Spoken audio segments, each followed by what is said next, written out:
So what is up mga ka-tech shop, no? So naa na sa tayo repair mga tech shop nga Samsung A02s mga ka-tech shop, no? And the issue is no display. So if you charge the phone mga tech shop, igura siya mo vibrate, nothing happens, no display mga tech shop. Alright, and as you can see, ninganga na ang iyang LCD mga tech shop, no? And nagisi na ang flex cable sa iyang LCD. So mo ni rason nga nung di siya mo display mga tech shop.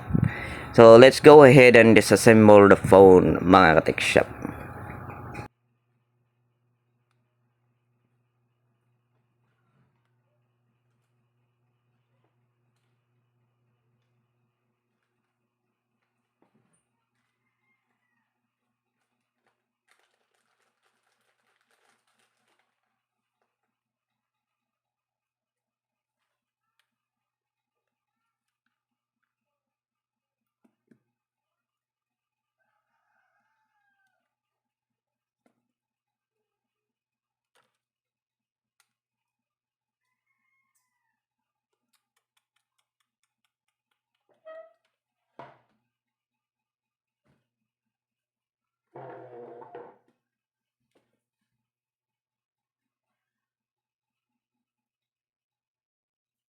Brand new track came with the party, the damn brand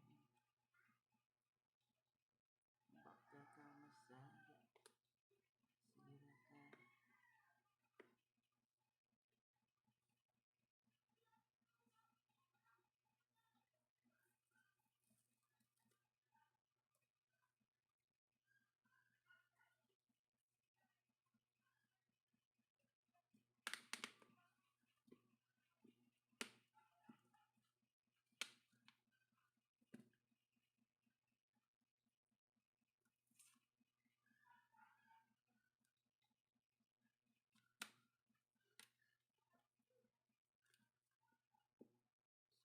Baan yung casing ay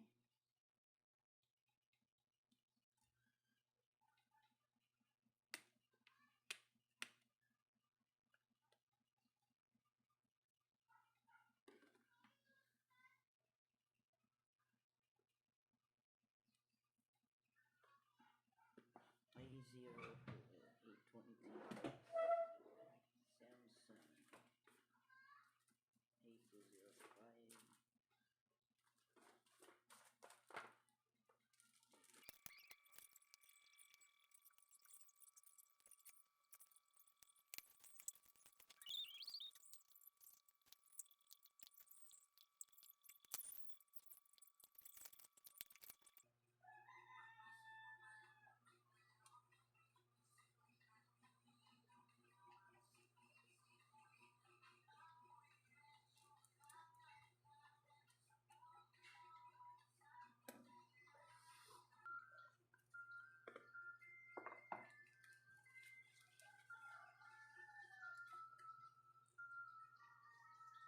Alright mga tech shop, let's test it with the new LCD and let's see if the phone will still work.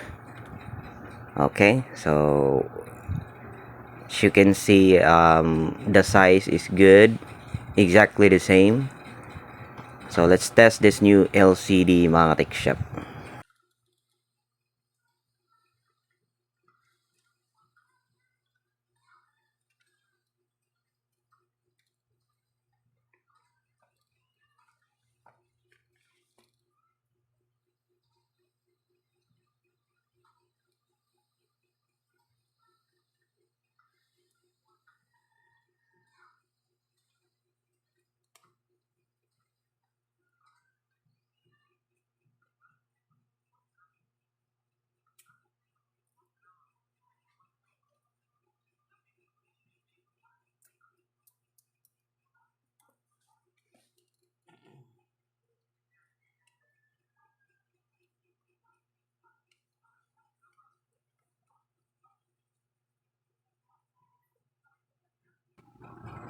Alright, so as you can see, I plug in the charger and nothing happens mga tech shop, and it's not even vibrating anymore, you know. So something is wrong here. So what I did mga tech shop is I made sure that, you know, flex cable is properly attached to the charger and to the main board. So still no vibrate on that phone.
Ay, ang holder.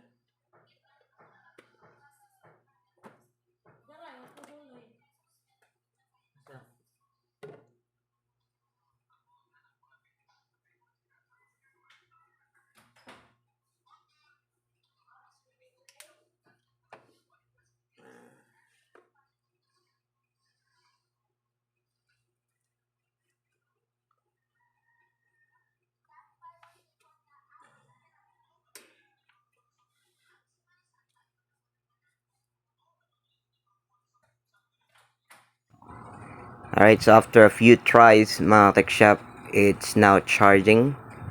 So it detects the charger and the display is good. So let's try if the touch is working mga tech shop. Let's turn on the phone.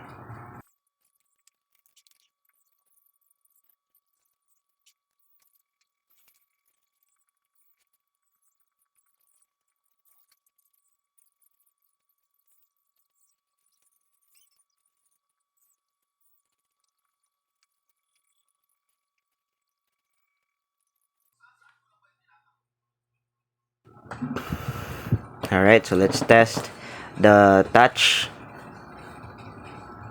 and seems to be working mga katik shop, and the display is good.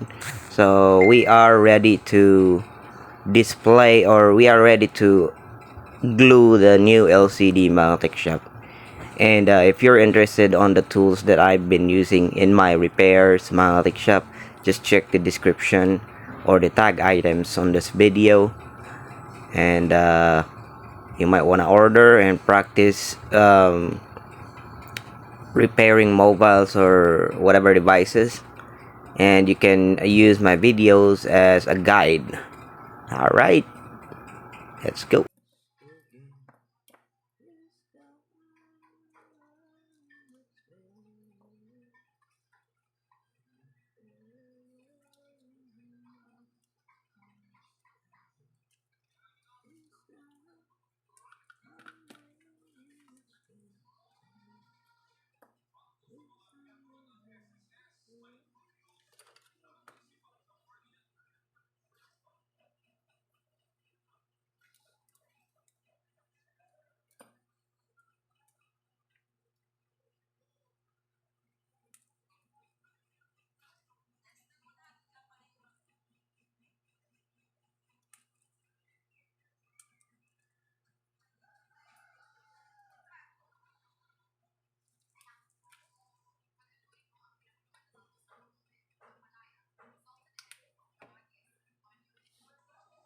Alright, so before you apply the glue mga tech shop, make sure to clean up the edges of the frame, so it's gonna hold the glue.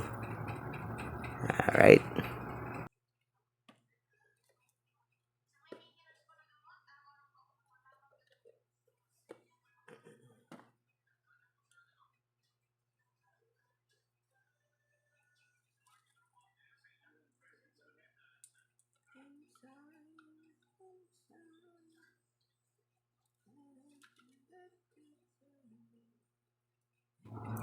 And then make sure to properly align the LCD to the frame, and use clamps to keep the LCD and frame attached to each other, and then wait for an hour until the glue dries up.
Alright, so after 1 hour mga tech shop, should be enough to glue or to dry the glue. And let's go ahead and test the LCD, and if LCD display is good and touch is good, then we are ready to assemble the phone mga tech shop. Once again, if you're interested in the tools that I've been using in my repairs, just check the description or the tag items on this video. And yeah, job is done, and see you on the next video mga tech shop. Let's go.